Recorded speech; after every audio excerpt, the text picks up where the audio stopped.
My fingers were trembling against the laptop keyboard as I drafted that private email. The office was empty except for the occasional security guard walking past. And here I was, pouring my heart out to a screen at 9 p.m. on a Friday night. Cole Anderson should know how much I love him, I thought to myself, but this was meant for my personal diary, not a real email. Never a real email.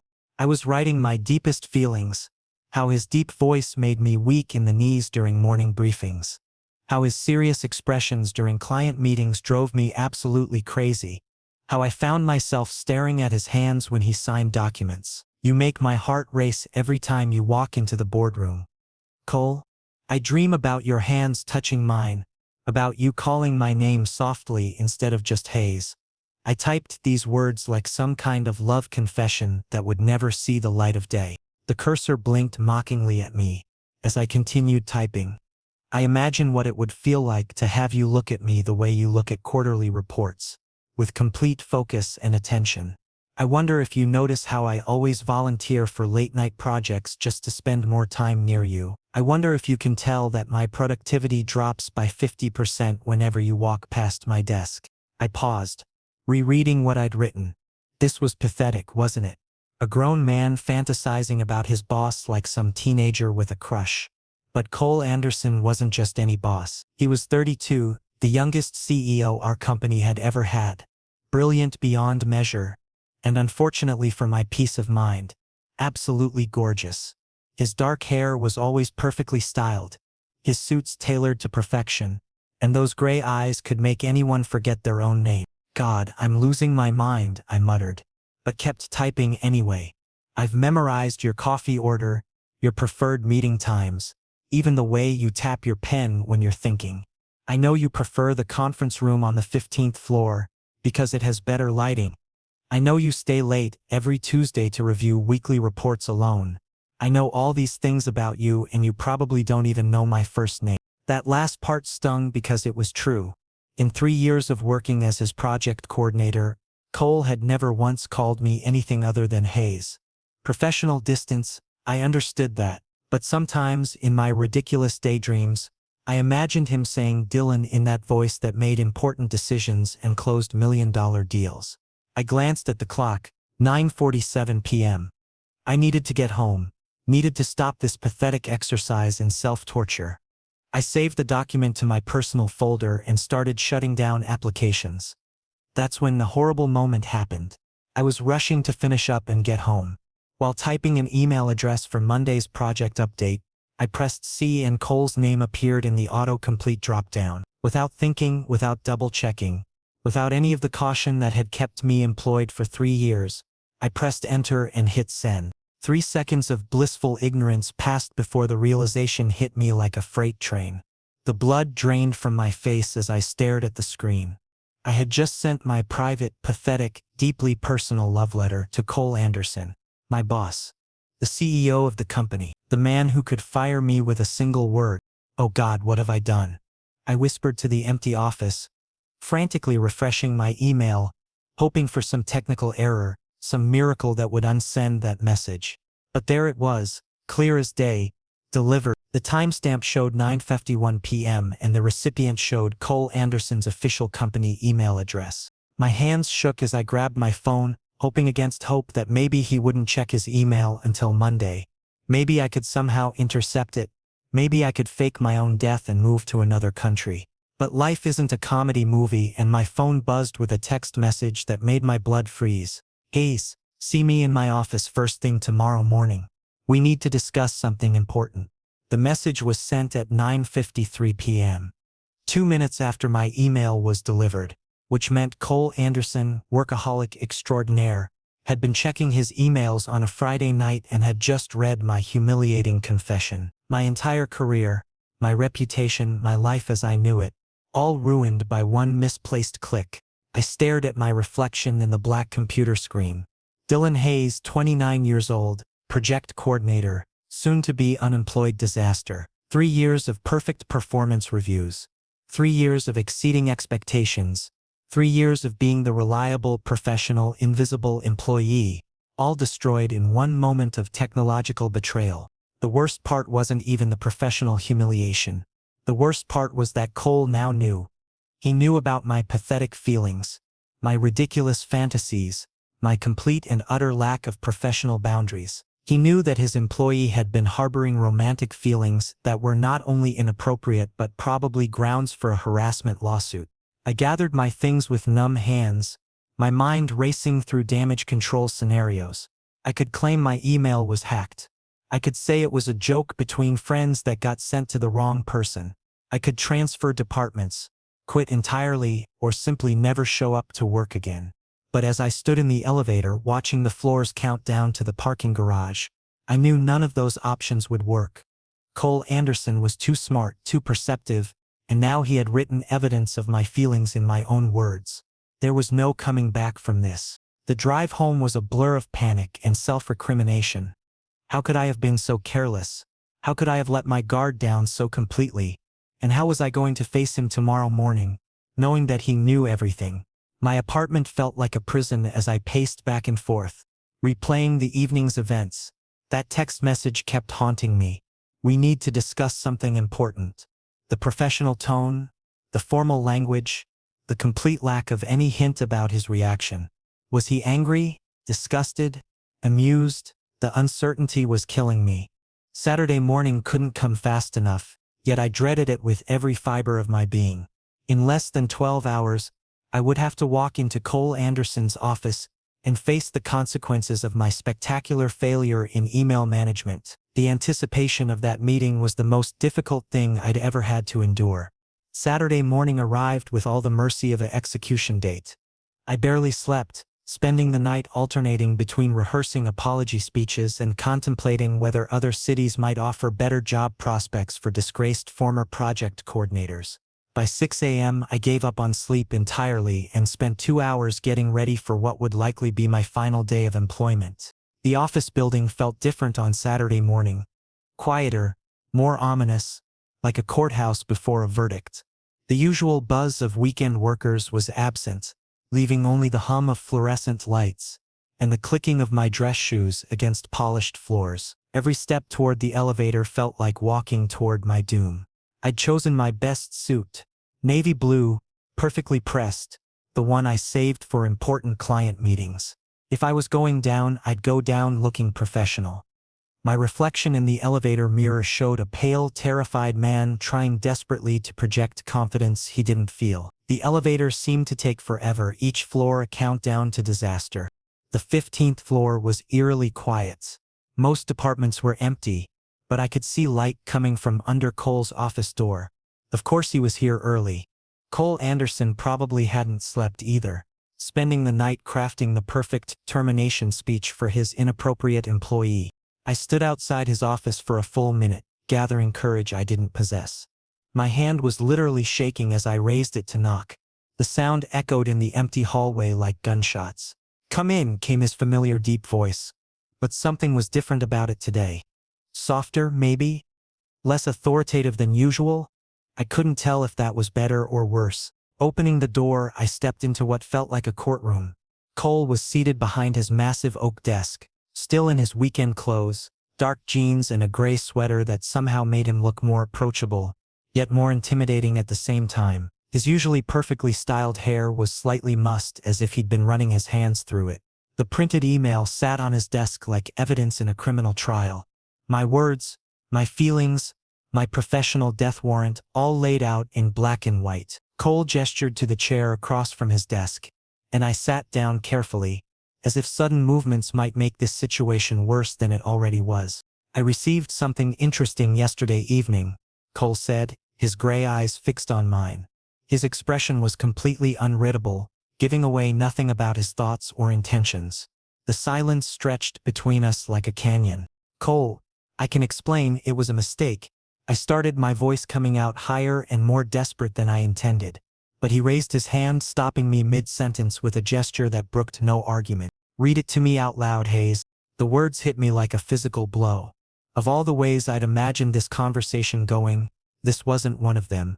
"What?" I whispered, certain I'd misheard. "You heard me correctly." Cole leaned back in his chair, his gaze never leaving my face. "Read every single word you wrote, exactly as you wrote it, out loud." My mind went completely blank. This was worse than firing, worse than humiliation, worse than anything I could have imagined. He wanted me to relive my mortification word by word, to hear my pathetic feelings spoken aloud in my own voice. I don't understand why you want me, 'cause I asked you to. Cole interrupted, his voice carrying that quiet authority that made board members scramble to comply. Unless you didn't mean what you wrote. There was something in his tone, some undercurrent I couldn't identify. Challenge? Curiosity? I picked up the paper with trembling hands, the words I'd typed in private now feeling like foreign objects in my mouth. You make my heart race every time. I began, but my voice cracked immediately. The words felt too intimate, too raw to speak aloud in the sterile office environment. Louder, Cole said softly, leaning forward in his chair. The movement brought him closer, close enough that I could see the flecks of blue in his gray eyes. And don't rush. I want to hear every word clearly. I cleared my throat and tried again, forcing my voice to carry across the space between us. You make my heart race every time you walk into the boardroom, Cole.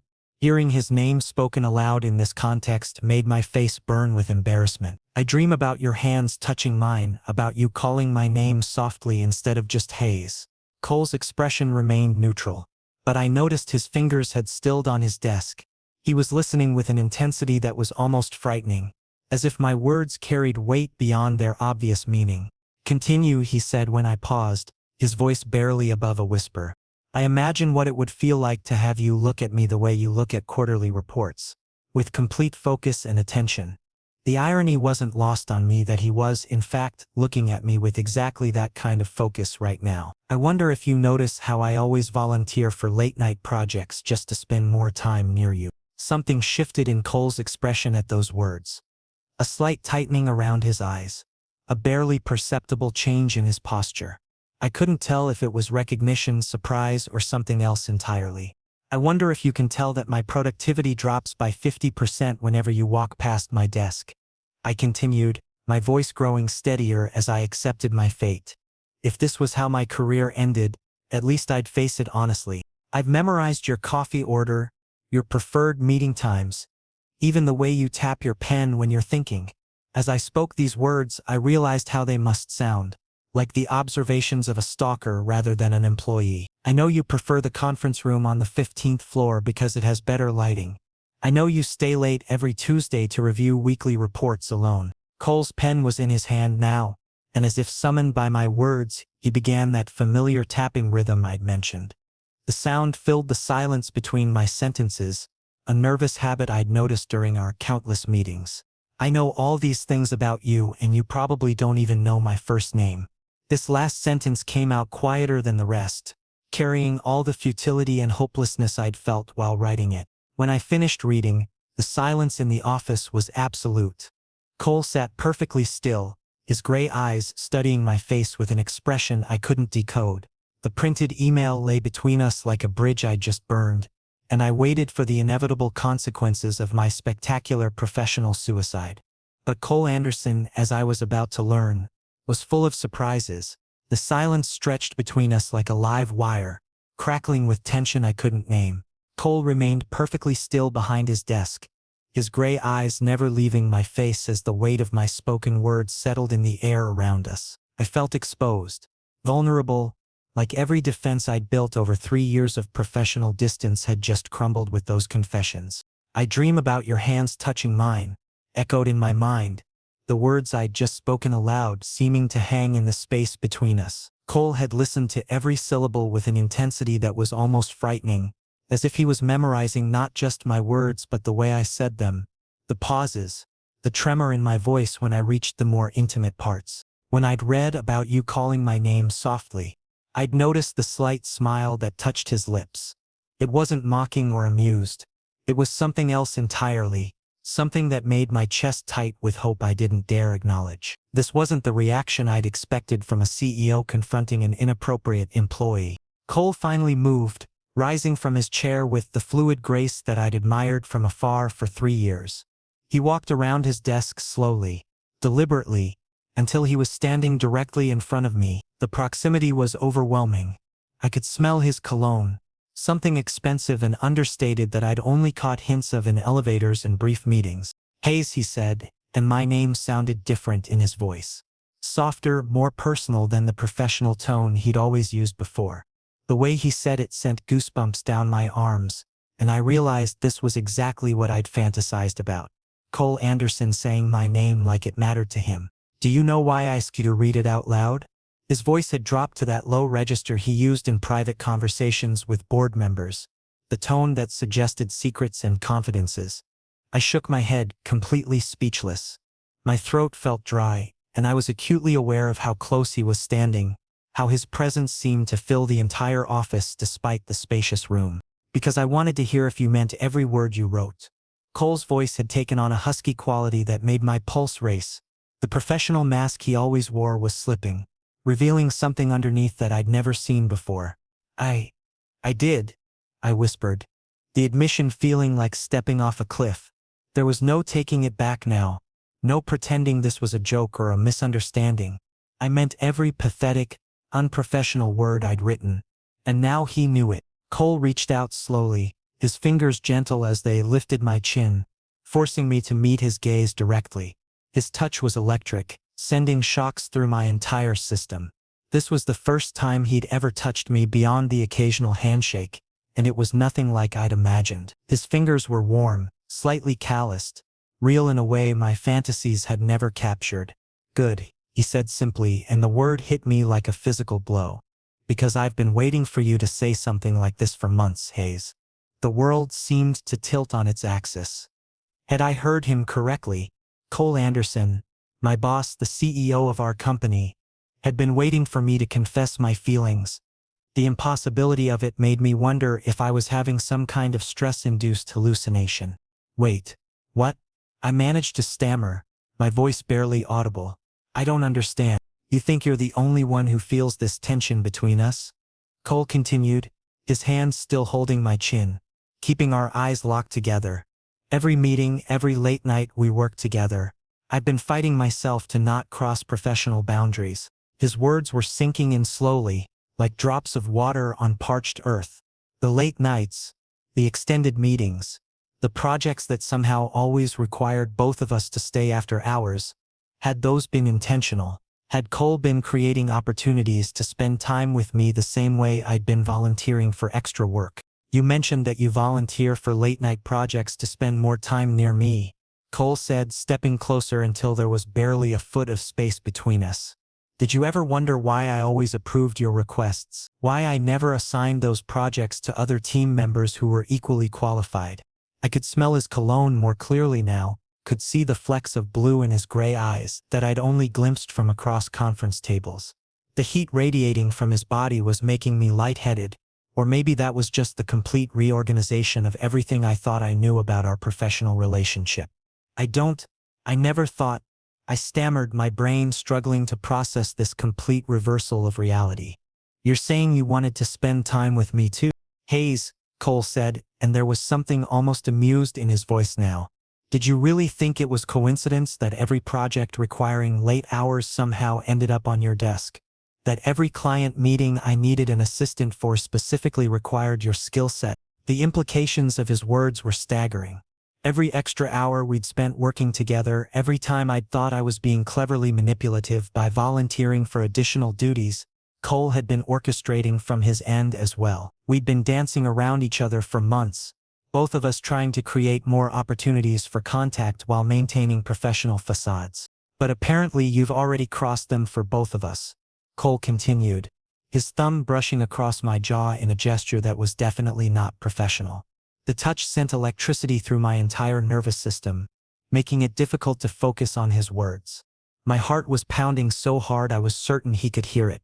This conversation was moving in a direction I'd never dared to imagine, even in my most elaborate fantasies. Cole Anderson wasn't firing me. He was confessing that he'd been feeling the same impossible attraction that had been tormenting me for months. I can't believe this is really happening, I whispered, more to myself than to him.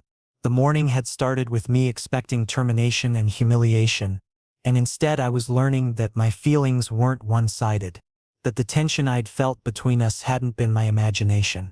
Believe it, Cole said firmly. his gray eyes intense with something that looks suspiciously like desire. The only question now is what we're going to do about it. The weight of that question hung between us, filled with possibilities I'd never allowed myself to consider. My accidental email had apparently opened a door I didn't even know existed, and now Cole Anderson was standing on the other side, waiting for my answer. Everything I thought I knew about our professional relationship was crumbling, replaced by something infinitely more complex and infinitely more promising. The man I'd been secretly in love with for months was looking at me like I mattered, like my feelings weren't just welcomed but reciprocated. For the first time since sending that email, I began to think that maybe, just maybe, my spectacular mistake might turn out to be the best thing that had ever happened to me. Stay late tonight, Hayes. We need to talk properly.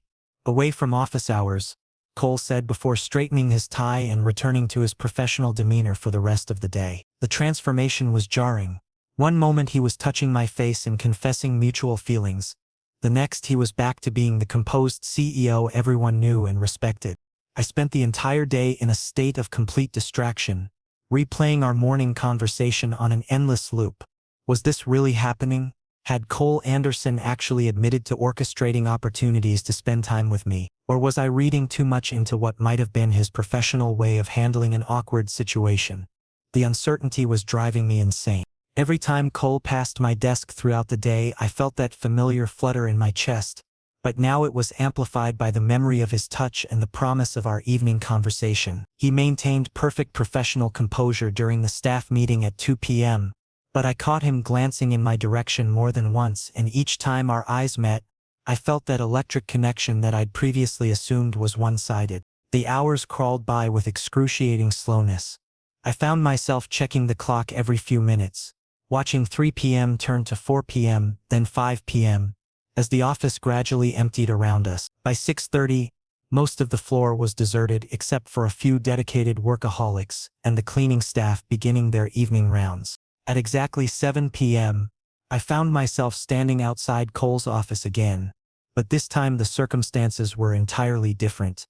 The morning's terror had been replaced by anticipation and nervous excitement. The soft glow of his desk lamp created an intimate atmosphere that made everything feel different, more personal, more real. "Close the door, Hayes," Cole said softly, and I complied, the click of the lock seeming to seal us into our own private world. When I turned around, he was standing up from his chair, moving to lean against the front of his desk in a casual pose I'd never seen him adopt during business hours. He'd loosened his tie and rolled up his sleeves, revealing forearms that I'd spent entirely too much time admiring during meetings. The late evening light streaming through his floor-to-ceiling windows cast shadows across his face, making him look less like the intimidating CEO and more like the man who'd just confessed to feelings I'd never dared hope for. 3 years, Hayes, Cole began, his voice carrying a vulnerability that was completely different from his usual authoritative tone. 3 years you've been working under me, and not once did you give me any sign that you felt this way about me. The weight of those 3 years settled between us. 3 years of careful professional distance, of stolen glances and manufactured excuses for interaction, of both of us apparently dancing around feelings we were too afraid to acknowledge. "I couldn't give you signs, Cole," I replied honestly, feeling brave enough to use his first name now that we were alone. "You're my boss. Any indication of personal interest would have been professional naughty." Cole pushed away from his desk, taking a step closer until we were almost within touching distance. The proximity was intoxicating, and I could see the flecks of blue in his gray eyes that I'd only glimpsed during our morning confrontation. "And what about now?" he asked, his voice dropping to that low register that made my pulse race. "Are you still worried about professional suicide?" I let out a nervous laugh, the absurdity of the situation hitting me all at once. "Well, considering I already committed professional suicide by accidentally sending you a love letter, I think that ship has sailed." "Hayes," Cole said seriously, his eyes intense as they searched my face, "I'm not your boss right now. Right now I'm just Cole talking to someone who apparently dreams about my hands." The way he said it, with a slight tease in his voice that I'd never heard before, made heat flood my cheeks. The reference to my email brought back the mortification of reading those intimate thoughts aloud, but also the memory of how intently he'd listened to every word. I still can't believe you're not firing me. I stammered, the disbelief evident in my voice. I confessed to having inappropriate feelings for my superior. That's textbook workplace harassment. Cole's expression softened and he reached out to touch my arm gently. Fire you? Hayes, I'm trying to figure out if you'd let me take you out to dinner. The words hit me like a physical blow. A dinner invitation. A real date. Cole Anderson was asking me out. And not just as some damage control exercise, but because he wanted to spend time with me outside these office walls. You want to take me to dinner? I repeated, needing to hear the confirmation again to believe it was real. I want to take you to dinner, Cole confirmed, his hand still resting on my arm, thumb tracing small circles that were making it difficult to think clearly. I want to have a conversation where we're surrounded by quarterly reports and project deadlines. I want to get to know Dylan Hayes, not just the incredibly competent project coordinator who's been driving me to distraction for 3 years. He knew my first name. Of course he knew my first name. It was on every document I'd ever submitted, every email signature, every project report. But hearing him say it, Dylan, in that voice that had commanded boardrooms and closed million-dollar deals, made something inside my chest tighten with emotion. You've been driving me to distraction too, I admitted quietly, the confession feeling both terrifying and liberating. Every time you walked past my desk, every time you smiled during presentations, every late night we worked together, I thought I was going crazy with wanting something I could never have. You can have it, Cole said simply, stepping even closer until I could feel the warmth radiating from his body. The only question is whether you want to. The space between us had shrunk to almost nothing, and I could smell his cologne, could see the way his pupils had dilated slightly, could feel the tension crackling in the air like electricity before a storm. This was the moment of truth. The point where I had to decide if I was brave enough to reach for something I'd only ever fantasized about. Yes, I whispered, the word coming out more breath than sound. Yes, I want to have dinner with you. Cole's smile was radiant, transforming his entire face and making him look younger, less burdened by the weight of corporate responsibility. Tomorrow night then. I know a place downtown, quiet, where we can actually talk without being interrupted by work calls or curious colleagues. Tomorrow night, I agreed, my heart racing with the reality of what we were planning. But Cole, what does this mean for us at work? How do we navigate this? Carefully, Cole replied, his expression growing serious again. We'll have to be discreet, at least initially. But Hayes, Dylan, I've been thinking about this possibility for months. We'll figure out the logistics as we go. As I prepared to leave his office, Cole caught my hand, intertwining our fingers in a gesture that was both innocent and incredibly intimate. For what it's worth, he said softly, that accidental email was the best thing that's happened to me in a very long time. Walking out of his office, I felt like I was floating. The man I'd been secretly in love with for 3 years had just asked me out, and suddenly my spectacular email mistake was starting to look like the best accident of my life. The restaurant Cole had chosen was a small Italian place tucked away in a quiet corner of downtown, the kind of intimate establishment that attracted couples rather than business dinners. Soft lighting from vintage Edison bulbs cast a warm glow over white tablecloths and exposed brick walls, creating an atmosphere that was romantic without being overwhelming. Seeing Cole outside the office environment was surreal in a way I hadn't fully prepared for. Gone was the armor of his perfectly tailored business suits, replaced by a navy button-down shirt that brought out his eyes and dark jeans that made him look approachable, human, devastatingly attractive in a completely different way than his CEO persona. He was already seated when I arrived, and when he looked up and smiled at me, a genuine unguarded smile without any trace of professional reserve, I felt my knees go weak. This was Cole Anderson without his corporate mask, and the sight of him was almost overwhelming. You look nervous, he observed as I took my seat across from him, his voice carrying that gentle teasing tone I'd discovered during our after-hours conversation. I am nervous, I admitted honestly. I've imagined having dinner with you countless times, but I never thought it would actually happen. I'm still not entirely convinced this isn't some elaborate stress-indent hallucination. Cole laughed, a rich sound that I'd never heard in any boardroom. If this is a hallucination, then we're both having the same one. You know, Hayes, that email was the most honest communication I've received in years. I nearly choked on my water. Most embarrassing moment of my life, you mean? No, Cole said firmly, leaning forward slightly. I mean refreshing. Everyone around me is always calculating what to say, what's politically correct, what won't offend the CEO or damage their career prospects. But you just told me exactly what you felt. Consequences be damned.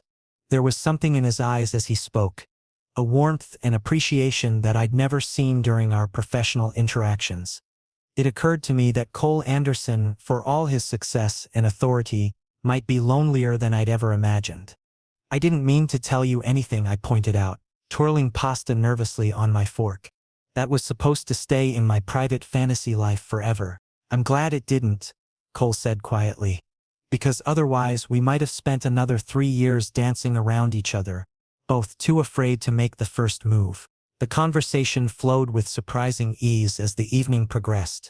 Without the constraints of professional hierarchy and workplace propriety, we discovered a natural rhythm of banter and genuine connection. I learned that Cole had the same tendency to overthink situations that plagued me, that he sometimes felt isolated by his position despite being surrounded by people all day.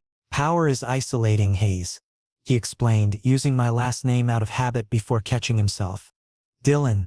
Sorry, I'm used to people either fear you or want something from you. Very rarely does someone just like you for who you are separate from what you can do for them. Well, I said, gathering courage from the wine and the intimate atmosphere, I definitely don't fear you anymore. Not after seeing you smile at my terrible confession. It wasn't terrible, Cole insisted, leaning across the table until his cologne reached me again, that familiar scent that had distracted me during countless meetings. It was brave. Braver than I've ever been about expressing my feelings. You have feelings to express? I teased, feeling more comfortable as the evening progressed and the wine loosened my tongue. Cole's expression grew serious, his gray eyes intense in the candlelight. Oh, Dylan, he said, and hearing my first name in that voice made my heart skip several beats. If only you knew how many late nights I've spent thinking about you. The admission hung between us, heavy with implication and possibility. The waiter refilled our wine glasses, but neither of us noticed, too focused on each other to pay attention to anything else happening in the restaurant. Tell me, I said softly, emboldened by his confession. Tell me what you were thinking about. Cole's smile was slow and devastating. I thought about what it would be like to have a conversation with you that wasn't about project timelines or client requirements. I wondered if you'd be as quick-witted and charming outside the office as you were during our late-night work sessions. I imagined what it would feel like to make you laugh without having to worry about maintaining professional boundaries. Each word was like a small revelation, painting a picture of a Cole Anderson I'd never imagined. Someone who'd been as aware of me as I'd been of him. Someone who'd been fighting the same attraction and wondering about the same possibilities. I used to watch you during meetings, I confessed, the wine making me bold. The way you'd tap your pen when you were thinking, how you'd run your hand through your hair when you were wrestled with a difficult client. I memorized all your little habits and told myself it was just professional observation. Professional observation. Cole raised an eyebrow, amusement dancing in his eyes. Okay, fine, stalking. Happy now? I laughed, amazed at how easy it was to be honest with him like this. Ecstatic, Cole replied, his voice dropping to that husky register that made my pulse race. Because it means I wasn't imagining the way you'd look at me sometimes, like you were seeing something beyond just your boss. After dinner, we walked slowly toward our cars, neither of us eager to end the evening. The downtown streets were quieter at this hour, streetlights casting pools of warm light on the sidewalk as we strolled side by side, our conversation continuing in comfortable, intimate tones. Hayes, Cole said, stopping near my car and turning to face me. The use of my last name felt different now, more personal somehow, weighted with new meaning. I know this is complicated because of work, our positions, the potential for conflict of interest, but, I prompted, stepping closer, drawn by the magnetic pull that had been operating between us for 3 years. But I can't bring myself to care about complications right now. Cole finished honestly. Would you be willing to see where this goes, despite everything that makes it inadvisable? Instead of answering immediately, I stepped closer until we were within touching distance, reached out slowly and took his hand in mine.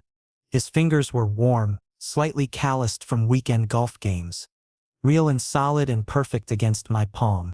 "I wrote you a love letter by mistake, Cole," I said quietly, meeting his gaze directly. "I think it's pretty clear I'm willing to see where this goes, advisable or not." Cole's smile was radiant, and when he squeezed my hand gently, I felt like everything in my world had just shifted into perfect alignment. The accidental email that had terrified me less than a week ago had opened a door I'd never even dared to approach, and now I was walking through it with the man I'd been secretly in love with for 3 years. "Good," he said softly, "because I have a feeling this is going to be the best decision either of us has ever made." Monday morning arrived with a mixture of anticipation and anxiety that I'd never experienced before. The weekend had passed in a blur of replayed conversations and the lingering memory of Cole's hand in mine as we'd said goodnight outside the restaurant. Now walking into the office building, I felt like I was entering entirely new territory despite the familiar surroundings. Cole and I had agreed during our lengthy phone conversation on Sunday evening that we needed to maintain strict professional boundaries during office hours, at least until we figured out how to navigate this new dynamic without creating workplace drama or compromising either of our positions. It sounded reasonable in theory, but the reality proved far more challenging than either of us had anticipated. The elevator ride to the 15th floor felt interminable, and when the doors opened to reveal Cole waiting for another elevator, my heart immediately began that familiar flutter that I'd been experiencing for 3 years. But now, instead of one-sided longing, his gray eyes met mine with recognition and warmth that made my pulse race. "Good morning, Hayes," he said in his professional tone, but there was something in his voice, a subtle softness, a hint of intimacy, that made the simple greeting feel like a secret shared between us. "Good morning, Mr. Anderson," I replied, proud of how steady my voice sounded despite the way my heart was hammering against my ribcage. The brief interaction lasted perhaps 10 seconds, but as I walked to my desk I felt like everyone in the office must surely notice that something fundamental had changed. How could they not see it written all over my face? How could they miss the way my entire body had responded to just hearing Cole say my name? The morning passed with excruciating awareness of Cole's presence. Every time he walked past my desk area for meetings or coffee runs, I felt hyper-aware of his proximity. When he handed me files for the Mitchell project, his fingers brushed against mine for just a moment longer than necessary, and I had to bite back a smile at the deliberate contact. During the 10 a.m. staff meeting, I found myself stealing glances at Cole as he reviewed quarterly projections with the team. He was back in full CEO mode, authoritative, focused, completely professional, but occasionally our eyes would meet across the conference table and I'd catch a flash of something private and warm that was meant only for me. "Hayes, could you handle the client follow-up on the Morrison account?" Cole asked during the meeting, and hearing him assign me work felt surreal now that I knew about his feelings. Was this just normal task delegation, or was he creating another opportunity for us to interact professionally? "Of course, Mr. Anderson," I replied, making a note in my planner while trying to ignore the way his voice saying my name affected me even in this mundane context. The morning crawled by with agonizing slowness. Every routine interaction felt charged with new meaning, every professional exchange carrying undertones that only Cole and I could detect. I was simultaneously grateful for and frustrated by the need to maintain our usual dynamic, wanting to preserve the normalcy of our work environment while desperately wanting to acknowledge what had changed between us. At exactly noon, my phone buzzed with a text message that made my heart skip. "Can you come to my office? Need to discuss the Morrison project." I stared at the message, reading it twice to make sure I hadn't imagined it. It looked completely professional, the kind of routine summons I'd received hundreds of times over the past 3 years. But something about the timing, the fact that he'd mentioned Morrison specifically after bringing it up in the meeting, made me suspect this wasn't entirely about work. I knocked on Cole's office door with the same nervousness I'd felt the previous Saturday, though now it was anticipation rather than terror that made my hands shake slightly. "Come in," Cole called, and when I entered his office he was already moving toward the door. As soon as I was inside, he turned the lock with a decisive click that made my pulse race. I lied about the Morrison project, he said without preamble, turning to face me with that mischievous smile that I'd discovered during our dinner date. I just wanted to see you. The honesty of his confession, the admission that he'd manufactured an excuse just to get me alone, sent warmth flooding through my entire body. Cole, we agreed to keep things professional during office hours.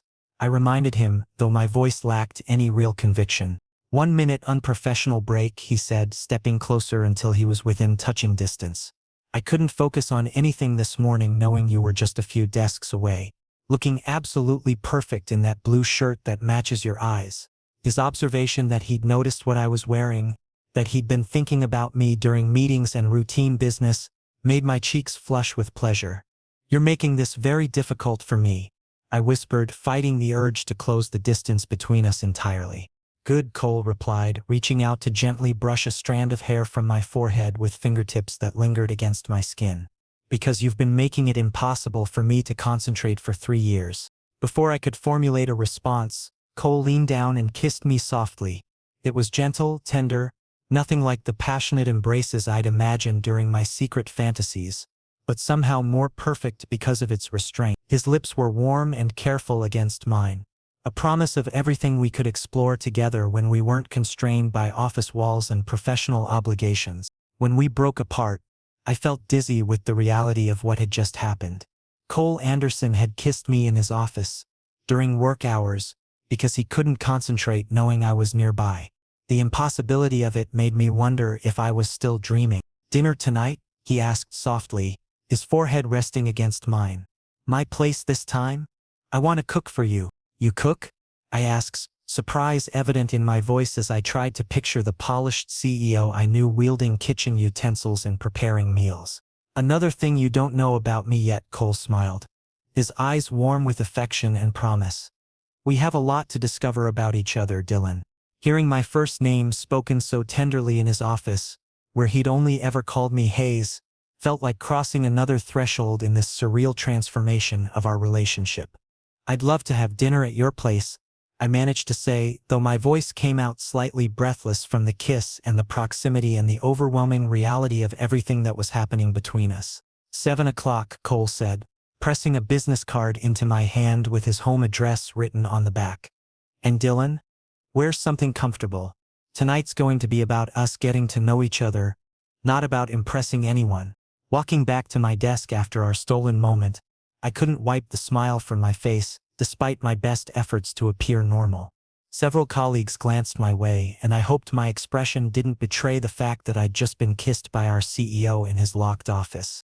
That accidental email, the one that had caused me such terror and humiliation, just a few days ago, had completely transformed my life. Who would have thought that one misplaced click could lead to discovering that the man I'd been secretly in love with had been harboring the same impossible feelings? Cole Anderson was no longer just my intimidating boss. He was becoming something infinitely more wonderful than I'd ever dared to imagine. And tonight I was going to his home to explore possibilities I'd only ever dreamed about. The best mistakes, I realized, were the ones that led you exactly where you were meant to be.